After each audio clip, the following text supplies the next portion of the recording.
Hi, beautiful human. I'm Zach. That's Dan. And we welcome to the studio for the first time ever. Noodles, Dexter, the Offspring. Yo! Thank you. Thanks for having us. Yeah. It's pretty fucking cool for us. We're Not for you excited to guys. be here, and especially now that we know we can cuss. Yeah. Okay. Yeah. Take a deep breath. You're totally okay. We have a new album to discuss, plus an entire catalog, and quite a crazy ride in history. It's any part of you surprised that you're continuing to do promo today and still continuing to make music in this fashion? Well, yes and no. I mean, every day we get to do this does feel like a blessing. You know, when you look at other bands that, you know, were coming up around the same time as Smash took off in '94, they're not around anymore. But then other friends of ours are still doing it and still at it, and we love doing it. We have no intention of stopping ever. Right, Dex? Ever? The 20-year-old me says, "What? Come on, shut up. You're not here." Right? Yeah, totally. But also, we're talking about like streams that are crazy and active listeners that are still going back deep into the catalog. Like the music is very relevant to a massive, massive community of people. Thank you. I mean, Thank you. Yeah. I don't know. I remember when my sister, her kids were, like 10 and 12. They loved our band. It's kind of like there was something about whatever. It kind of hit that demographic, right? Right. I used to say, like, we were someplace in between. I don't know. Imagine Bieber and John Mayer or something. We're one of those phases. Like when I was 15, I had a Doors phase, right, or whatever. And right. I love the Doors. Don't get me wrong, but I mean, I kind of thought it was that. But it does seem like young people, kids that age or high school or whatever, still like our music, right? Maybe it's an age thing. Do you realize things are like? At what point do you realize songs are timeless? Because you have a few in your catalog. Well, I look. It's hard for us to be objective about our own. I know songs. it's very flattering. Thank you. It's kind of hard to take on, I think. Right? Yeah, but I mean, as music fans ourselves, I listen to music. God, I listen to some of the music my dad turned me on to, and still love that stuff. Simon and Garfunkel's still huge for sure. me. Just has a lot of feeling. Some of my dad's old jazz stuff, Take Five, Freddie the Freeloader, Miles Davis. There's some great stuff in there. Nice. But I always go back to the stuff that I fell in love with when I was 14, 15 years old, getting into punk rock. And that's the old classic punk stuff, the Dickies, Sex Pistols, of course, the Ramones. TSOL. That's the stuff that made us want to be in a band. And that stuff's still timeless to me. I still love all that. Every once in a while I come across a record that doesn't hold up. Yeah. I loved back then. I had a moment. You know what? You want to hear one? I would like to know. I'm going to start a war right now. There's going to be people that are going to... I'm going to get some mail. I'm going to get some angry tweets. Okay. You're going to get some. I usually try not to mention names, but it's a lot more fun when you do. So Yeah. I was out on a walk and this guy was wearing a Rush 2112 hoodie, and I'm going, you know what? I loved that record growing up. I haven't heard that in a long time, and I put on 2112. Doesn't hold up. There's some good stuff on there, but overall, don't you dare start talking not Rush. I know Rush. There's some of the nicest guys. I love guys. Rush, the great band, but 2112, the record does not hold up. Sorry. But what is the difference between something that does hold up and something that doesn't? I guess if you loved it then and you can listen to it now 40 years later and 45 years later and still love it, then it holds up. If you love something when you were 15, you listen to it now and go, what was I thinking? Right. Right. Then. Well, comedy is the worst with that, right? Like, oh, yeah. a lot of the old comedy doesn't hold up, whether it's, I don't know, an old TV show or Sure, whatever. a lot of it was definitely timely. I love Steve Martin to this day. I love Steve Martin.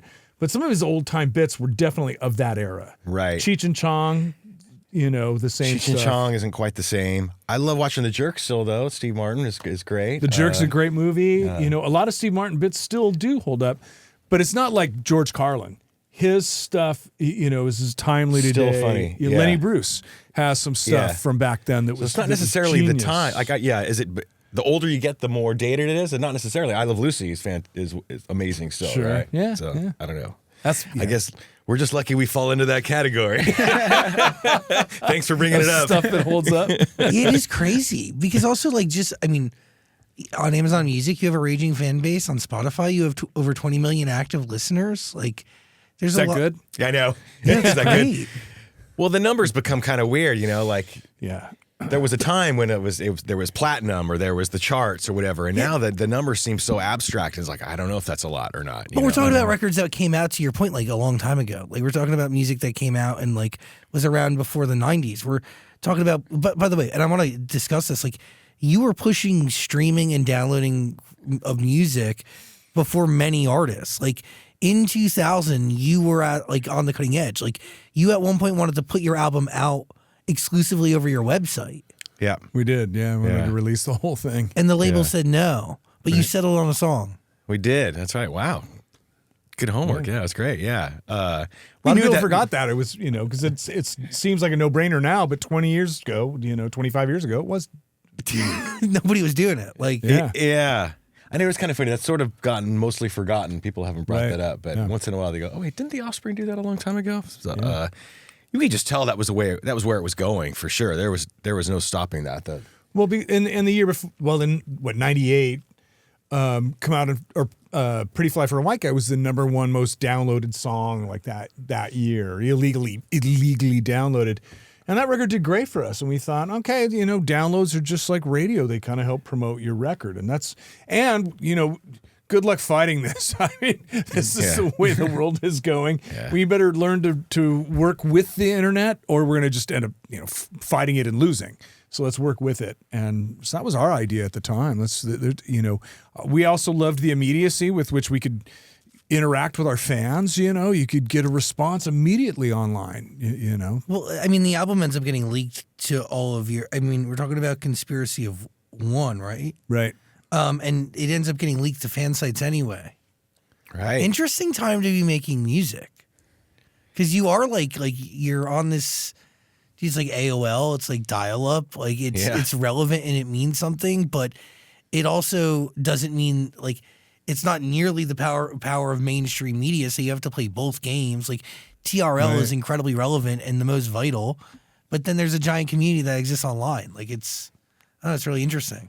It was a big transition, right? Things were happening at that time, and the record industry didn't know what to do. Can we pivot to downloaded singles? And they were losing. Fortunately, they got it all figured out now. They finally turned the tables on the artists again. Finally set things back to where they're supposed to be. Can we talk about Pretty Fly for a White Guy? Where were you at when, do you remember the day you wrote that record? Yeah. I was driving to Starbucks. I live in Huntington Beach. And there was just a guy, one of those guys, he had a sideways hat on, and he was... what would you call it? Culturally appropriating, I guess? Is that culturally misappropriating? Yeah, I think so. And I mean, God bless him. I think everyone should, do whatever turns you on, floats your boat, and all that. But it was just funny to me, right? Because it was just a paradox kind of. And I'm driving by myself in my car, and not that I talk to myself, but I just go, that guy's pretty fly for a white guy. The phrase just came out of my mouth into the car, and like, oh, whoa, I got to remember that, right? And that was kind of the genesis of the song. It went with that as the idea, the character. What song ends up starting off that album, Americana? Because it is very much a picture of America in that moment. The little intro thing? No, just the entire album. Like, what song comes first? Yeah. Yeah, we've talked a lot recently about writing songs, and like it's not like you have this grand idea, and we don't necessarily have what the album's going to be. You kind of write songs, and eventually it almost subconsciously starts to become something. When you look at a collection of 5 or 6 songs, like, what is this? And I realized we were taking, a snapshot of what we thought American society was like, about how it's kind of pretty on the outside and actually pretty dark on the inside, I think. And wasn't Americana one of the last songs written for that record, and kind of is the idea to put a cap. That's how we buttoned it up. Yeah. We already had songs like Pretty Fly for a White Guy and The Kids Aren't All Right and Why Don't You Get a Job, all that kind of thing, that Jerry Springering of the American society. And so I wanted us to touch on the Jerry Springer thing, because Jerry Springer was such a huge phenomenon at the time. That stuff's kind of faded, at least in my knowledge, it's faded. I don't know if you watch that stuff anymore. 100% has, yeah. Well, he's dead, but there's others. I mean, there's Maury Povich. There's Steve had a show. Steve from Jerry Springer had a show. Yeah. But I don't know if those kind of TV shows are as big, and it would be like, who's the father, and Geraldo had a show too, and just was Right, all a mess. So and the word Americana, kind of meaning American culture, just kind of came to mind, and that seemed to sum it up. And so we're like, we should write a song called Americana and make a title track for it. And that's kind of how it all came together. What an interesting time. Like this moment, like reality TV becomes like something that's real. It's like Howard Stern. Like there's a bunch of things that are happening. Like late 90s, early 2000s, like a crazy moment in culture. And like also the exploitation of the American story in ways that like we hadn't seen before. It's kind of crazy. I know. We lived it. How do you comment on it? Yeah, I think that's a very valid observation. I'm not sure how to. Fortunately, things have settled down. It's a much more sane world now, Right? I think we finally straightened things out. Yeah, remember when the president, so like 98, 99, the president was in trouble for getting a blowjob? Right. Now that's whatever. Yeah. Jeez. Holy shit. That is, I mean, it is an interesting time. And like, by the way, we have artists of all, varying generations and degrees. And like a lot of people who are like span generations are timeless, like in the music that they create.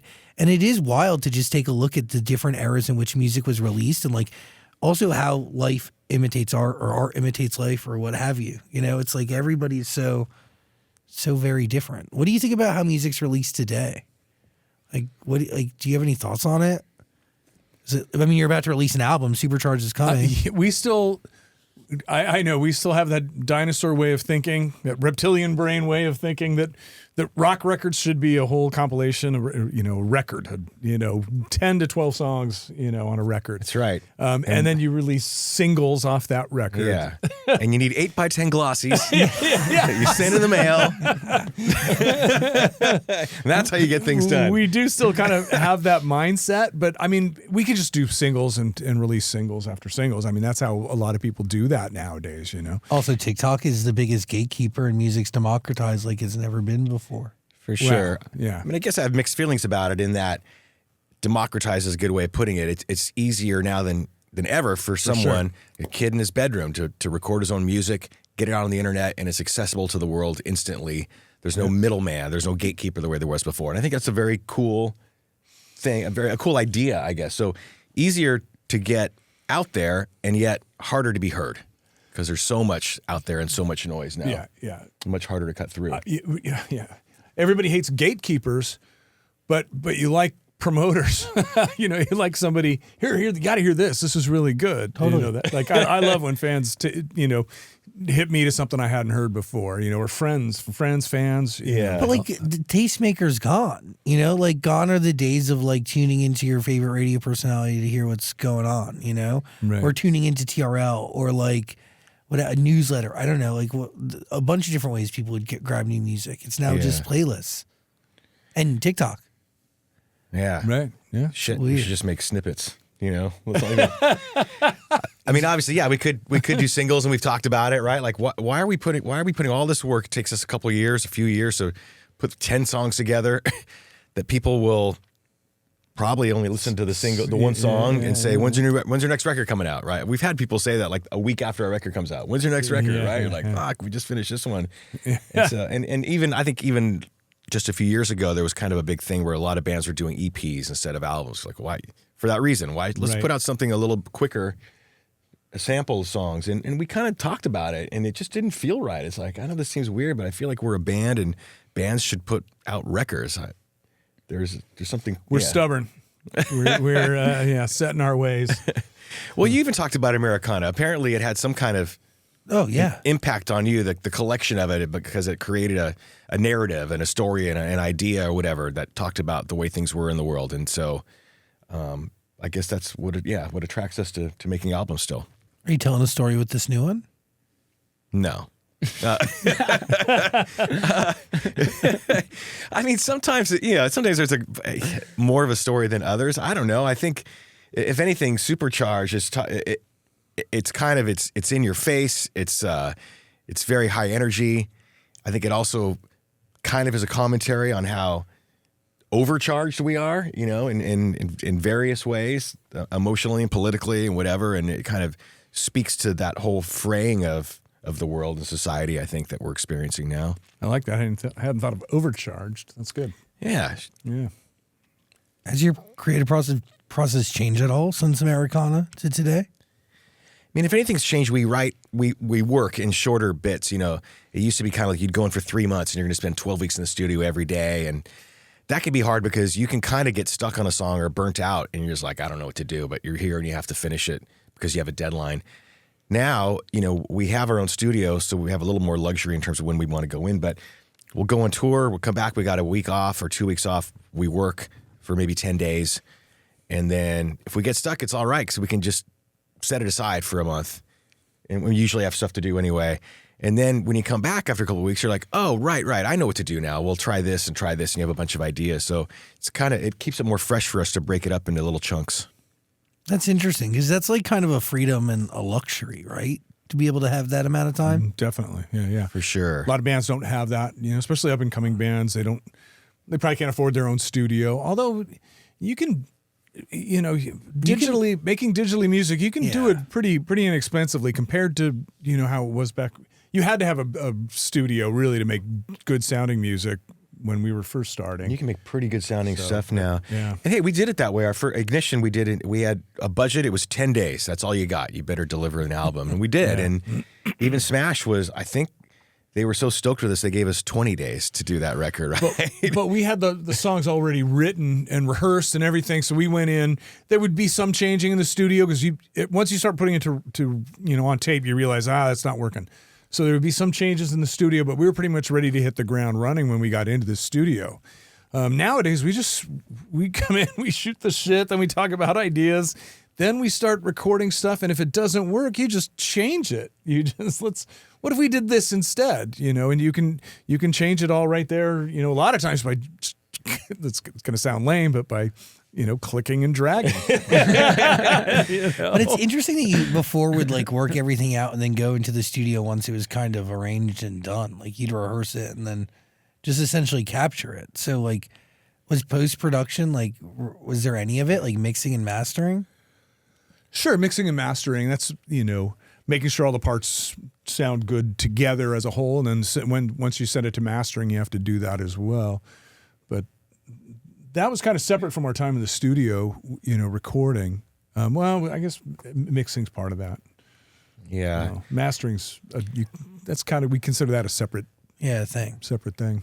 I think early on it's different, especially when early in a band, because you're a guitar band, right? So you've got drums and bass and guitar, and it's 3 guys in a room, and these are the 3 parts, and you have to figure out that's your palette. That's all you have to put a song together. You know, you got, and this, so you go in the studio, that's all there's going to be. And eventually you get to the point where now anything's possible. I can spend 6 months in the studio, and you got keyboards and you can do all kinds of stuff. And then it actually becomes much tougher to put things together quickly because you don't know how it sounds until you record it and listen to it back and then change the balance and all that stuff. And not that we need to do all that stuff necessarily, but when you've done 5 records that only has the palette of drums, bass, and guitar, you kind of have to start exploring those other things, or else it just feels like you're stagnating, right? And it feels very samey. And so it's important to us to keep on expanding creatively, and that involves, unfortunately, more rabbit holing, as you were. When you guys were like young and first starting this band, did you ever think it was possible to be played on the radio and have almost mainstream success? No. Yeah, that's punk bands. That never happened to punk bands. We never thought we'd get played on the radio, aside from maybe college radio and Rodney on the Rock. So Rodney on the Rock had a Sunday night show, and Famous he just DJ. played obscure stuff, and he actually played us. You took the record down. Took the record down there, yeah. Yeah, at this time, and this is pre-Nirvana. Nirvana really changed everything, right? That was 92, like 91, right? And 91, yeah. And but before that, I mean, the biggest punk band, as far as selling records anyway, was Bad Religion, and I think maybe they sold 200,000, but they never got on the radio, they never got on MTV, and that was about the highest you could aspire to, I think. And I think when we got signed, I think Pennywise had maybe sold 50,000, something like that. So it's like, for little guys like us, that was the ceiling, I think. Right. And so the idea of this going bigger was just, it wasn't going to happen. Why do you think you guys went mainstream? A couple of things. I think Nirvana broke down doors and changed the music scene. For sure. And I think people wanted new stuff. They were tired of kind of being fed what the gatekeepers would let them have. after Nirvana and grunge, it was Green Day and Offspring, and then Rancid and Pennywise and Bad Religion after that. I kind of saw it as like, people considered Nirvana a punk band, and I wouldn't say that really. I mean, maybe an attitude or whatever, but from there, it wasn't such a stretch to get to Smashing Pumpkins, and from Smashing Pumpkins, it wasn't such a stretch to get to Rollins, and then from there, we actually weren't that far off, right? So it was kind of, they did kind of open this door, but there was a natural progression that happened pretty quickly after that allowed us to be heard on the radio, I guess. It's wild. Like, it is like... I just have a hard time giving Rollins any more credit. If it wasn't for Rollins, we'd be nowhere. I'm a big fan, actually. I think he's a super smart guy and great taste in music. Do you think punk rock is still alive today? Definitely. I don't know that it's... Yeah, what's the state of it? Bigger, or what's the end of it? I don't think it's gonna... What's the state of it? Yeah.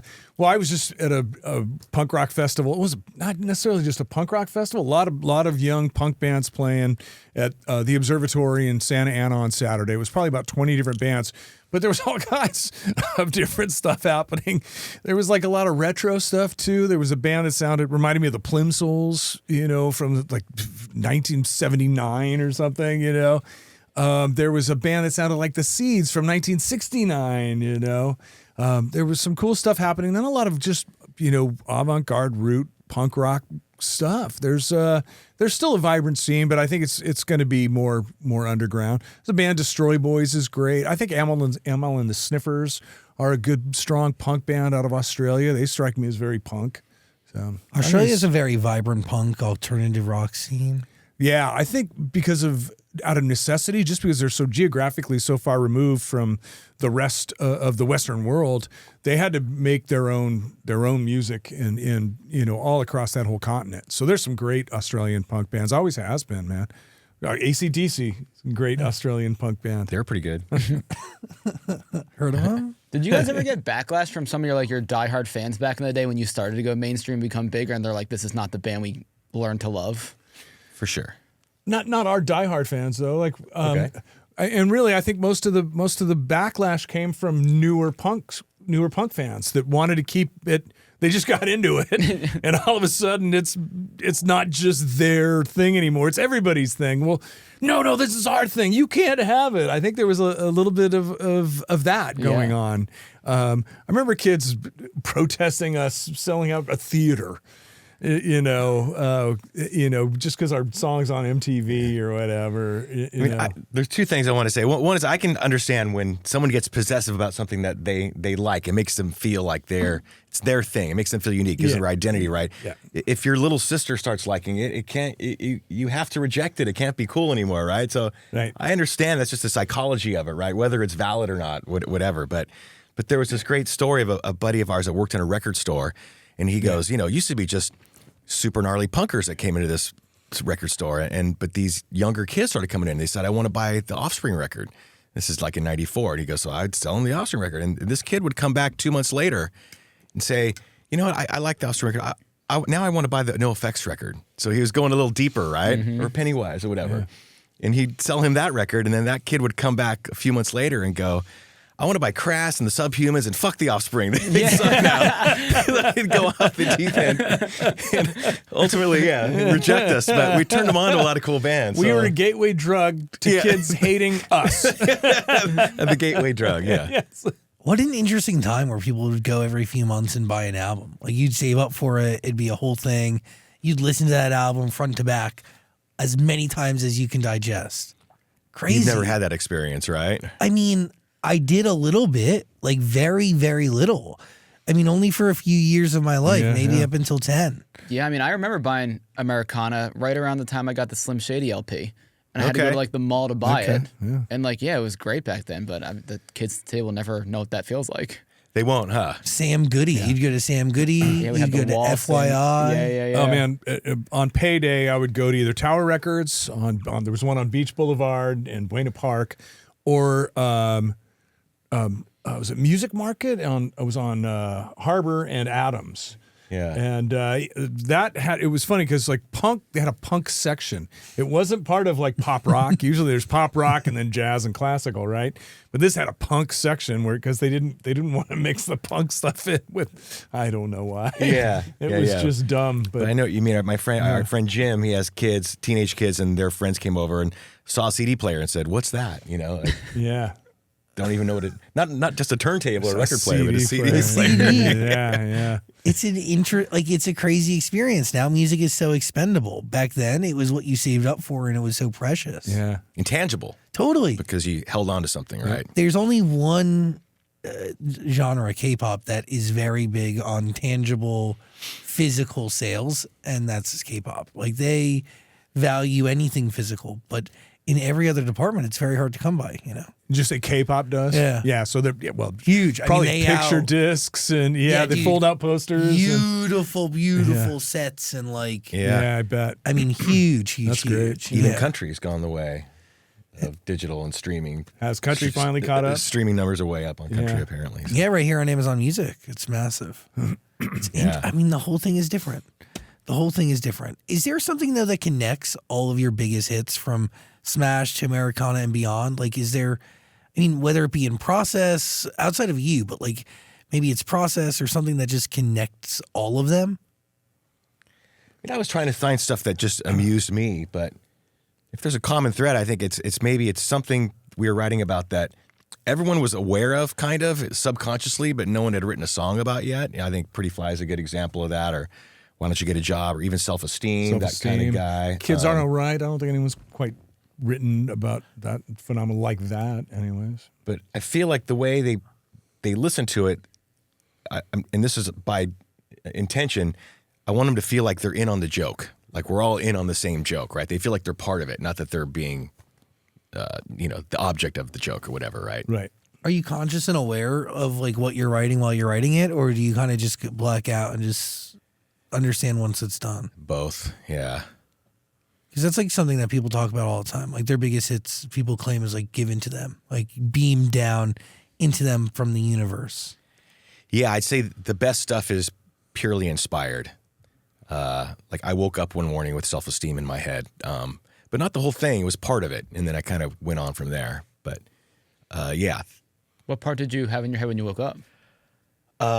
It was the bass line, the do do do do do do do do do do do do do, and also, that would be one thing. Like you can sit down on a couch and go 4 chords, 4 chords, 4 chords, 4 chords, but there has to be a melody that goes with it. So it was that bass line with the I'm running off on the tent on the nay, and so those two went together really well. And I just felt like, oh wow, how'd I do that, right? But it was so that was kind of How do you do it, inspired. Dexter?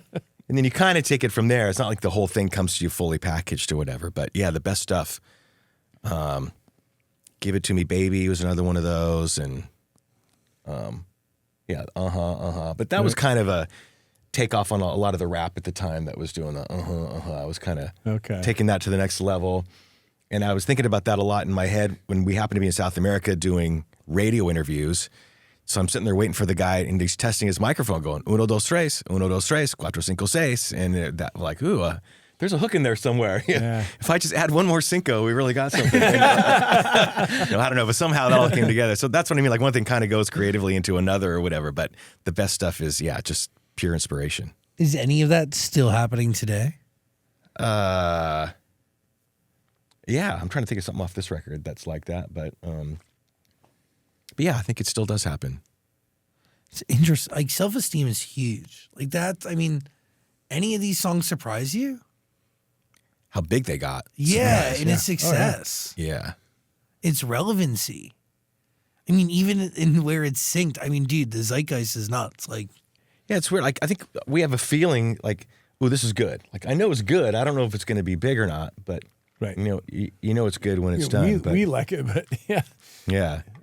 Even with Self-Esteem, a producer didn't like the bass line that I just told you I made up, because we talked a lot about what makes songs good and stuff, and he felt like you have to be, I don't want to get too technical, lower in the register. AC/DC's good because they're heavy and they're low and stuff. Right. And he didn't like it when our songs, because they were punk songs, went way high in the register of the guitar or whatever. And it was just one of these weird music theory conversations that we used to have on Ignition.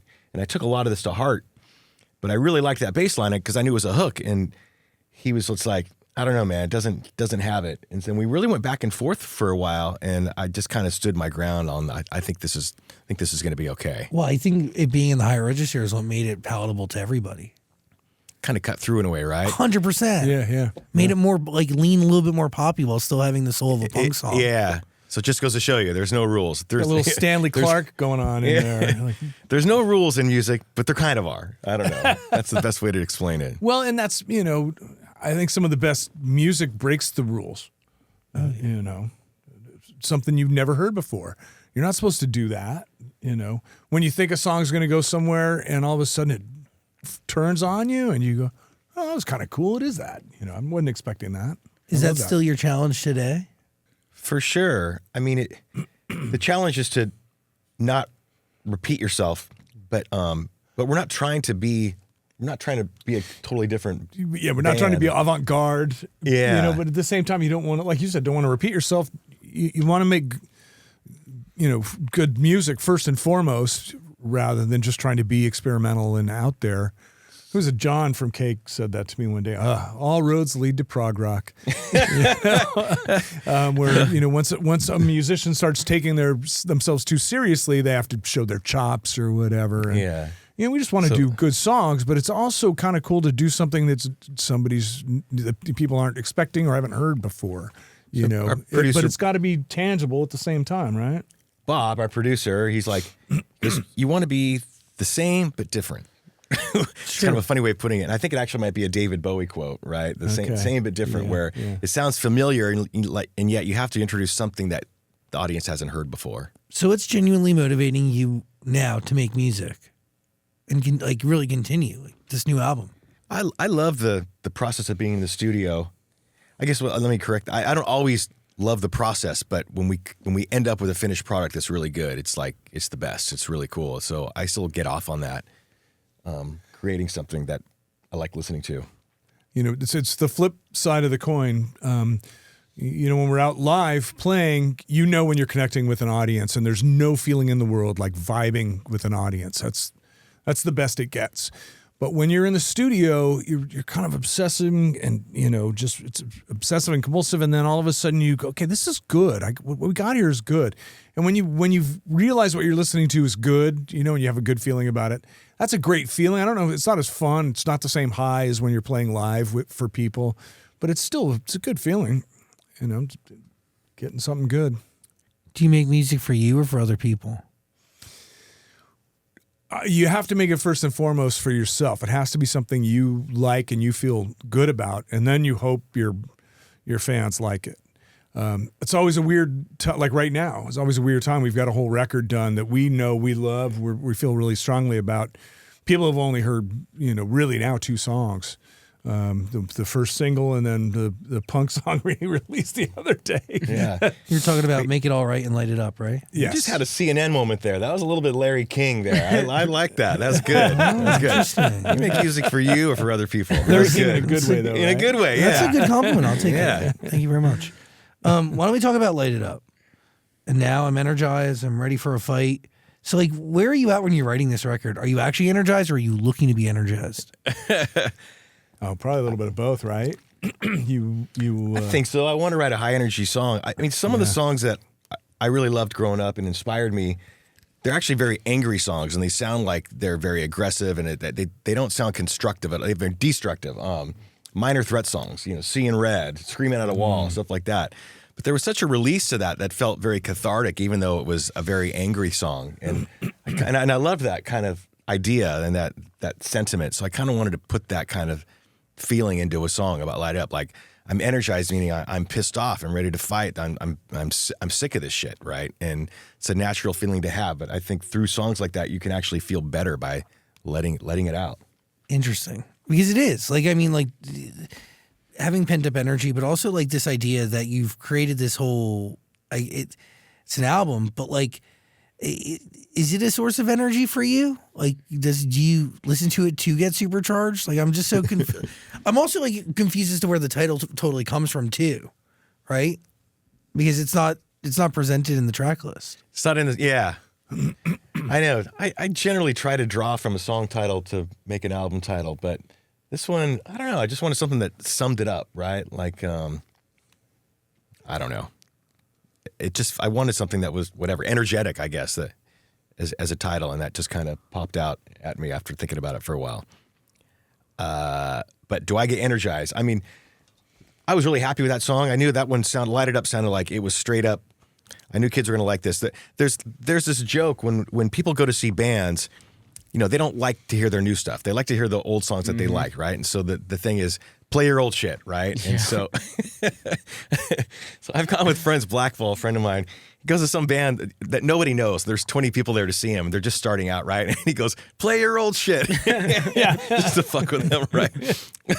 But there's a truth to that, right? I know people like, play your old shit. So, and totally. Yeah. You know, while I say we don't want to completely repeat ourselves, I think going back to familiar territory is something that I know our fans like, and I like it to a certain degree. And that song was a perfect example of one of those. I go, I know this sounds like old Offspring, and I think the fans are really going to like it, and so far they have been. And I got a big kick out of it when we finished it. I was listening to it a lot for a bit. How do you handle the play your old shit comments? Because like you guys do have a ton of hits. I'm sure the fans want to hear all of it, but you're probably maybe not sick of it, but you've played those 1,000 times and you want to play the new songs. Yeah, that's got to be the hardest part about our set list is what songs to cut and what songs to keep. You know, we love our old stuff. We love our new stuff. I love it when we throw something in off ignition, but it seems to kill the crowd, like most of the people in the crowd, except for the 12 people that have ignition. You know, it's true. It's a balance. Yeah. Oh, we're gonna be cool. These fans are gonna love it. We're playing a deep cut. Yeah, and they're like, play your hits. Yeah.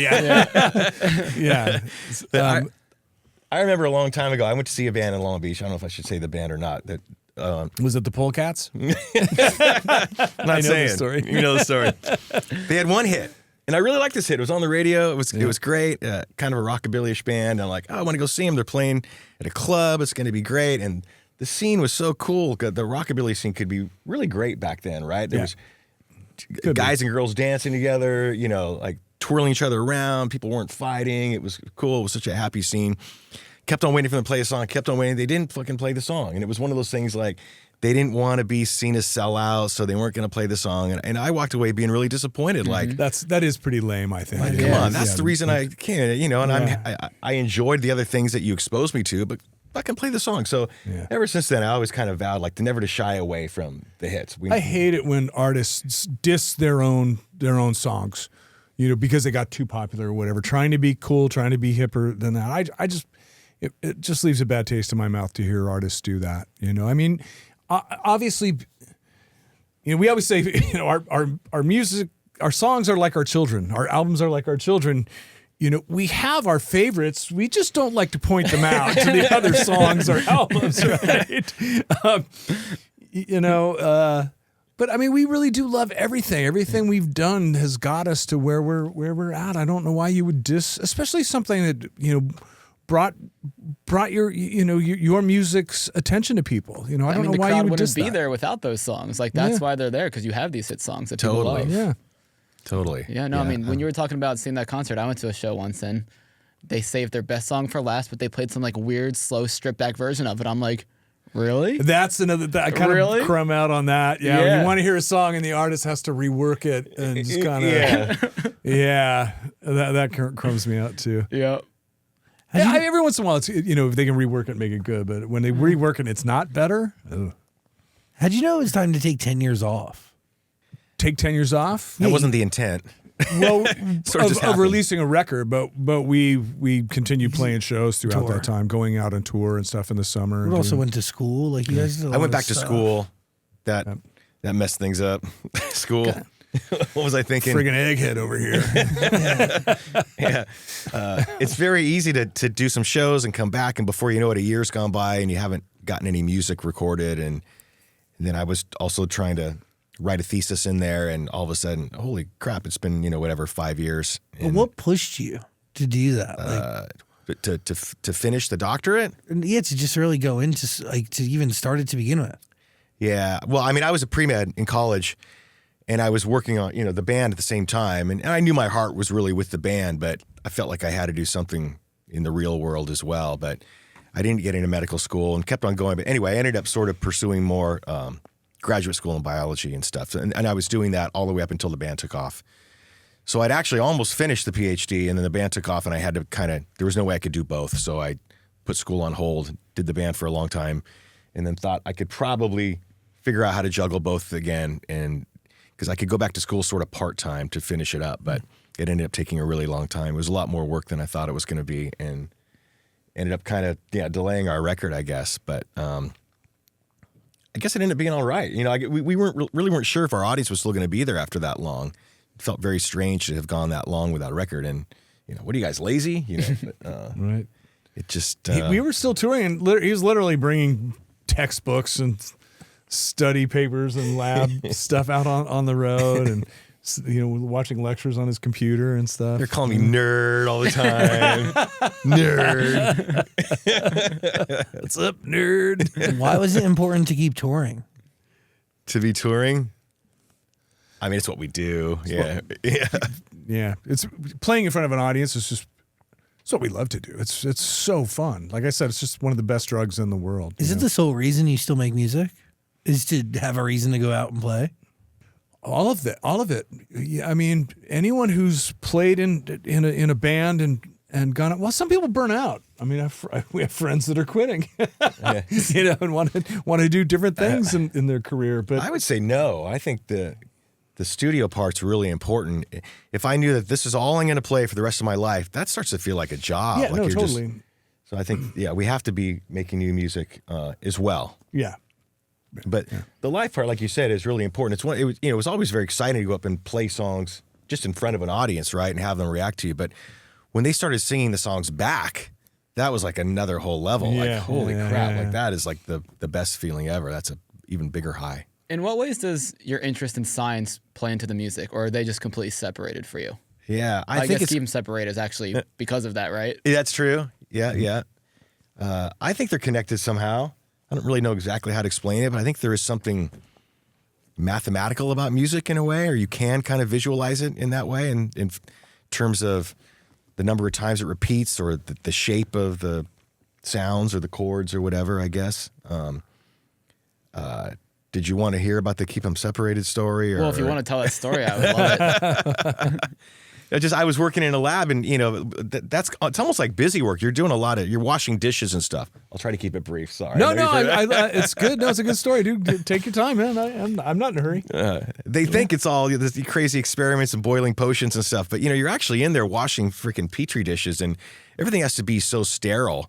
You really spend a lot of time washing, and then even after you wash it, it's not sterile. You got to put it in an oven to bake it, because the heat will kill it, but even that won't kill everything. So the oven has to be a pressure cooker in order to pressurize. Anyway, it's a whole thing. So you can spend all day just freaking making dishes and Petri dishes and stuff. So it is kind of like washing dishes, and so your mind can wander. And I actually find that's a really conducive way to write songs, where you're occupied, but your mind isn't really busy. And so that can be driving is a good one, whatever, taking a shower, doing some kind of menial task or whatever. So I was thinking about songs and thinking about that one in particular. It was the last song I wrote for Smash. I made this stuff. It's this goo that I'm going to pour into the Petri dishes, and it's very viscous, and it had to sit and cool under a hood, you know, like a oven hood, and wasn't cooling off. It had 2 big flasks. They weren't cooling off. I touched it a little bit later because it's so thick. It's like, fuck, it's been an hour. And then I realized, because they're sitting next to each other, they're giving heat to each other, right? This is the worst thing. You know, I should be having them apart. And I'm like, oh, that's why they're not cooling off. I had to keep them separated. And I swear something about that sounds dumb, right? Like, ding, like, well, like, keep them separated. That sounds like a line. I don't know. For some reason, it stuck with me. I kept on thinking about that. And then all of a sudden, I realized it fit in the cadence of the song I was writing, and it could be kind of like a tagline, and that was it. So thank you. Thank you, graduate school. The one good thing you ever did for me. That's it. I mean, there's a sense of accomplishment there, right? There has to be. For sure. Yeah, no, I am kidding. I mean, I think that, you know, I had a really great opportunity to finish the degree, and I think sometimes in life, you don't know where one step is going to take you. I don't know for sure where the degree is going to fit in with the rest of my life, but I think things do intersect in the future sometimes, and who knows? Well, and I know you just have a hard time leaving a project unfinished. So, right? I know, look at you. So, I learned parts of songs. I don't even learn whole songs. You, brother. I learned guitar riffs, and that's all I did. Is that your process? My biggest accomplishment is parts of songs. I know parts of probably 200 songs. At least. Yeah. Wow, it's pretty Parts. good. So I don't know the whole song. At what point are songs brought to you when you guys are recording an album? Like, do you write the full song and then bring it to you, or how does that work? We all kind of spend time in the studio. Dexter just, will come in, and a lot of times if he's working on drums, I'll go, okay, see you later. Yeah, I'll come back later. But we're in and out, hanging out with him while he's doing it in the studio. Bob's always there, most of the time as well. And it's usually, he comes up with an idea and bounces it off Bob, bounces it off the rest of us. Everyone's kind of chiming in, I suppose, as yeah. it kind of takes shape. Yep. It's wild that you guys are still doing this. Are you surprised by that at all, or do you know this is what you were meant to be doing? Again, I feel so blessed that we're still able to do this, and that there's fans that still come to see us play, and I think even more fans now than ever before. We had our biggest headlining tour of the U.S. last year ever. That feels great. It was our biggest tour ever. Yeah, Crazy. Yeah, we had had a really successful festival tour in Europe this summer. Huge crowds. We were on right before the Foo Fighters a month ago. It was great. Just phenomenal. It's the perfect time for a new album. So, yeah. Supercharged. Link below if you want to listen to it. Light It Up and Make It All Right out now.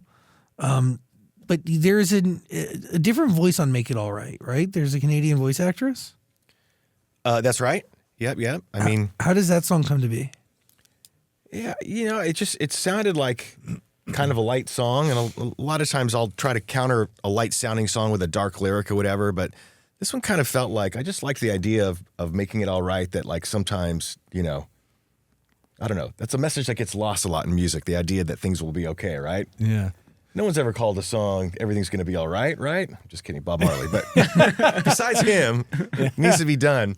And so I think just the idea that, you have someone special in your life, whether it's your girlfriend or your boyfriend or your dog or whatever, that makes you feel better when times are tough, because life is messy and life is hard. And I think it's just it just felt like a nice message that I thought would be cool to get out there. And, maybe that's a little bit sappy for us, but. Well, you also kind of point out that, that person can also take the piss out of you, in this song for sure. Yeah, she doesn't come and rub your head. She punches you in the arm, says, suck it up. That's the lyric of the song and stuff. And I think that's kind of important too, to think that, people, comfort comes in different ways. You have to recognize it as it comes, not necessarily how you want it.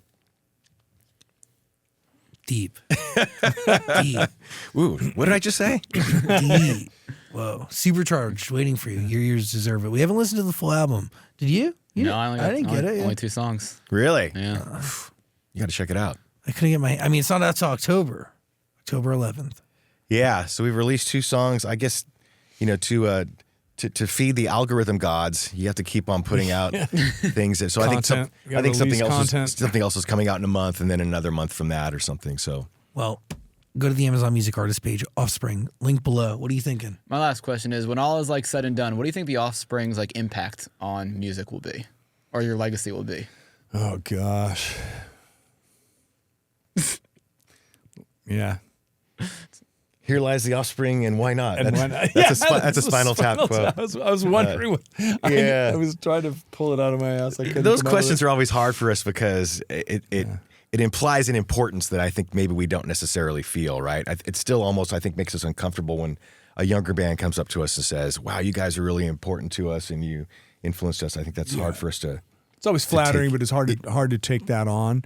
Yeah. I think, what we're doing, I'm glad people like it. I'm just glad people like our music and come and sing along to us, sing along with us at shows. At the same time, I think it is hitting us as the shows grow that it really is affecting more people than we could have ever imagined, right? And it's a really cool feeling. It's a very special thing. Yep. And there are so many bands that are like Green Day, Nirvana, and The Offspring. Like those are their 3 bands that inspired them. All right, I'll take that. Yeah. Good company to be in. High praise. That's good. No, that's good company to be in for sure. Yeah. No, it is wild when you think about like your music has laid the path for a lot of people to follow and to continue creating upon. So it's kind of immeasurable, the impact. That's awesome. Thank you. Yeah, thank you. It's again hard to take that on, but I appreciate hearing. No, it. I understand that it comes with pressure. Like, and do you feel that, like, just being called an icon, or understanding that like you've cemented a big place in musical history, cultural history, whatever? Is that pressure, responsibility? Like, how does that manifest to you? Maybe that's why we won't take it on. Yeah. Interesting. Yeah. Well, it's also imposter syndrome, right? Maybe you don't feel worthy. Sure, a lot of that for sure. Even if the numbers tell you otherwise, crowd size or streams. I don't feel a responsibility towards anybody. I mean, we do what we want to do and stuff. Well, we do want to make the best music, and we want to please our fans, but we know that in order to do that, we have to please ourselves with the music first. We have to like it. You know, we work with Bob. We know that Bob has to like it, even though sometimes we'll disagree this guy with him Bob is a big deal. And push back. We've had a great working relationship with Bob for 16, 17, 18 years now, something like that. Long time. So, it's been really cool having a long-time producer. It doesn't usually work out that way, but it's been really great for us. Yeah. I also just realized you guys have never put your faces on the front of an album, like an album cover. No, that's lame, man. Have you seen my face? Beautiful. Get it? Yeah, we want to sell records. We don't, I guess that doesn't happen anymore. My favorite records growing up were the ones where you didn't see the band. Yeah. Yeah. Whether it was the Dead Kennedys or Boston. I don't know. You didn't buy that Peter Frampton record? Is this him on the cover? Frampton Comes Alive. Or how about who's the guy who? Oh God, I'm trying to blank. Leo Sayer. Leo Sayer. That's exactly what I was thinking. We finish each other's sentences. You guys really do have a special relationship. I mean, how long has it been exactly? How many decades? We've been playing in a band together for 40 years. 40 years. Yeah. That's crazy. It's crazy. Yeah. Holy shit. Yeah. Time is wild. I know. Yeah. Oh, it's so scary. Supercharged, waiting for you. Listen to it. I really appreciate the two of you giving us your time and energy. It's really thanks an honor, for having us on, man. This was fun. Yeah. I mean, literally anytime. Always around. Well, it's been good. Thoughtful questions. We like that. So, Noodles, Dexter, The Offspring, everybody. thank you. Thanks, guys.